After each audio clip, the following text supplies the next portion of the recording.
Hai teman, selamat datang di channel Sekate New. Jangan lupa pada teman-teman untuk like, komen, dan subscribe supaya tidak ketinggalan update dari channel ini. Mimin ucapkan terima kasih.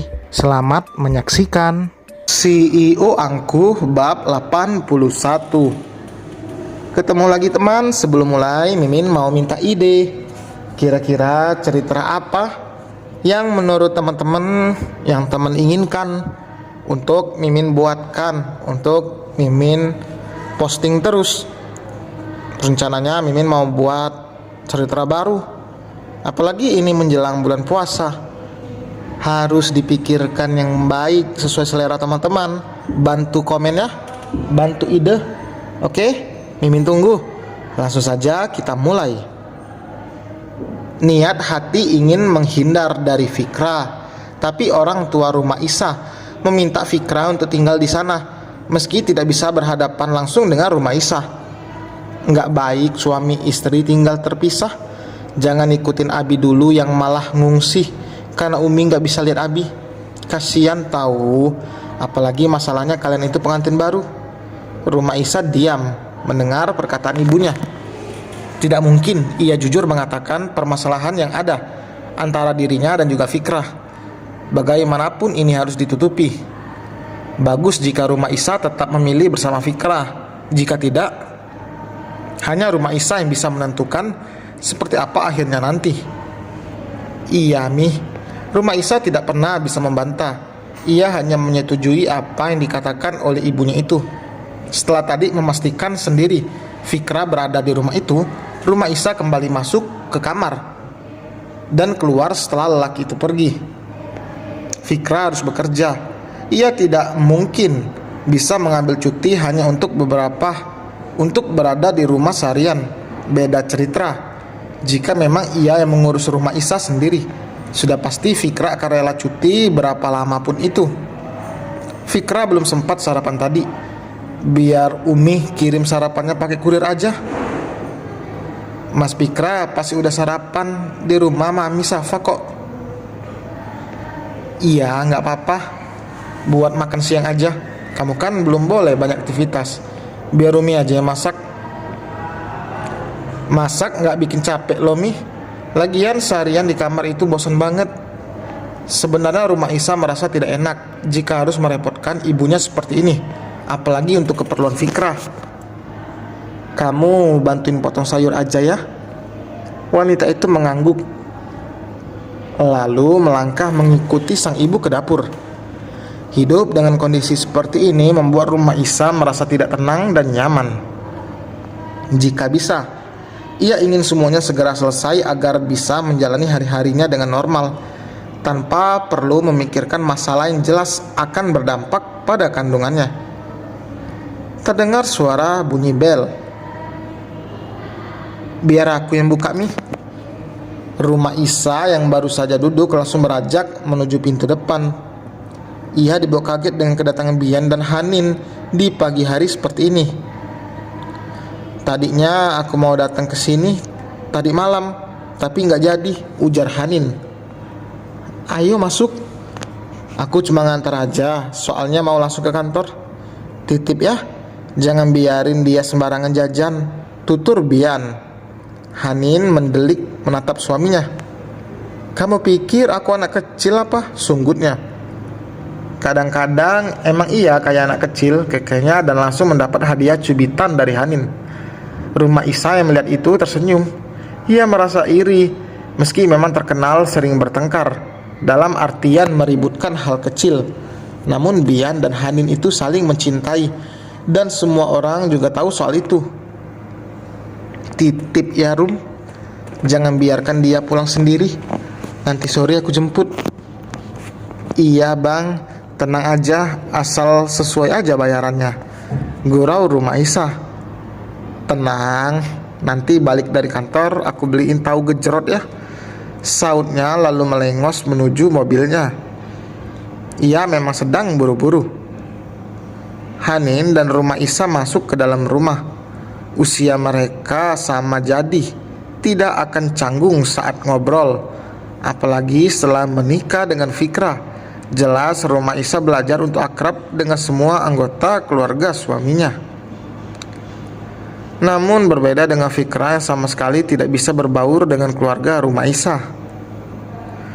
Fikra hanya akrab dengan mertuanya saja, namun itu pun tidak sedekat Roma Isa dan kedua orang tua Fikra. "Gimana kondisi kamu?" tanya Hanin. "Alhamdulillah, udah lebih baik. Aku juga sebenarnya nggak apa-apa kok." "Kalau nggak apa-apa, mana mungkin bisa sampai ke rumah sakit?" Senyum tipis tersungging di bibir Roma Isa. "Kamu sama Bang Bian lucu banget sih. Tiap waktu kayaknya nggak terlewatkan debat, tapi nempel terus." Hanin mengedikkan bahunya. "Kamu lihatnya sekarang, nggak tahu dulunya gimana." "Emang dulunya kalian gak sedekat ini?" tanya Roma Isa penasaran. Sebenarnya Roma Isa tidak tahu apapun soal masa lalu yang terjadi di keluarga Fikra, termasuk soal Bian dan juga Hanin. Itu kenapa Mami Safa dan Papa Rafael sangat marah karena Fikra mengulangi hal yang sama dengan Bian dulu. Dulu yang ada saling benci, tapi seiring berjalannya waktu malah aku yang duluan ada rasa. Cuman sayang Mas Bian gak peka waktu itu, ungkap Hanin. "Kalian dijodohin juga?" Gerakan tangan Hanin yang akan mengambil gelas langsung terhenti. Ia menoleh pada Roma Isa yang sangat penasaran. Ia bukan ingin tahu permasalahan rumah tangga orang lain, namun ia berpikir jika dirinya bisa mengambil pelajaran dengan apa yang terjadi pada Hanin. "Maaf, aku lancang yang nanya gitu." Roma Isa merasa tidak enak. "Santai aja.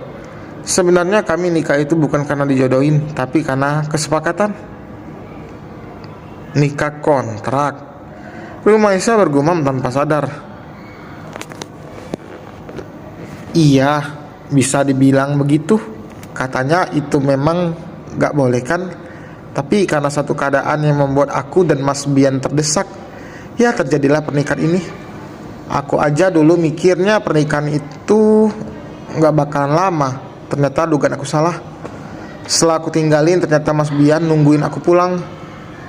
Mata Roma Isa membulat menunjukkan keterkejutan. "Apa? Kalian sempat pisah?" Hanin mengangguk. "Pisah bukan cerai. Karena terlanjur sakit hati, aku milih buat pergi dan fokus kuliah tanpa bilang apa-apa sama dia." "Kabur?" "Ya, bilang aja gitu. Aku pikir dengan cara itu aku bisa lupain dia dan cari penggantinya, tapi ternyata gak bisa. Aku bakal merasa tersiksa karena melakukan hal itu, tapi bersyukur juga. Seenggaknya setelah aku berkorban, Mas Bian menyadari perasaannya sendiri, dan sekarang kamu lihat kan, dia bucin banget ke aku."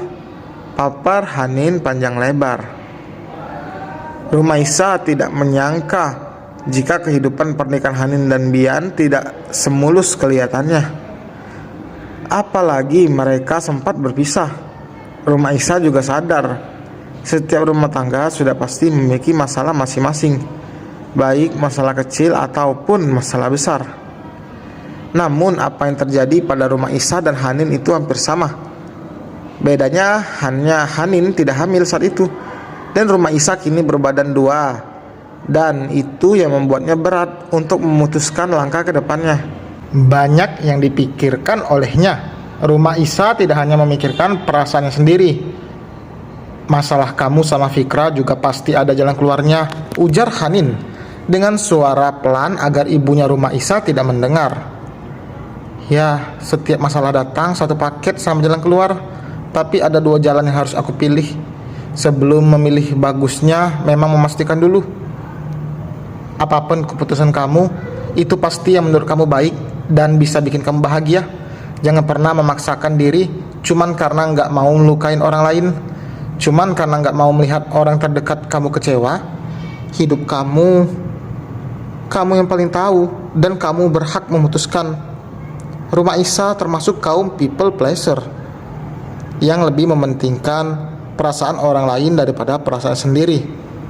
Orang seperti ini akan mudah merasa kasihan. Jadi itulah sulitnya ia mengambil keputusan.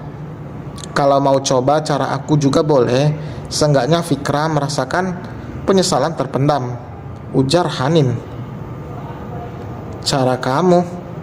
Iya, kamu tinggalin dia biar dia sadar apa yang hilang dari sisinya. Dan selesai teman, terima kasih telah mendengarkan. Mohon maaf ya kalau salah-salah atau pelafasannya kurang nyaman. Mimin akan perbaiki lagi. Jangan lupa like, komen, dan subscribe. Sampai berjumpa di bab berikutnya. Bye.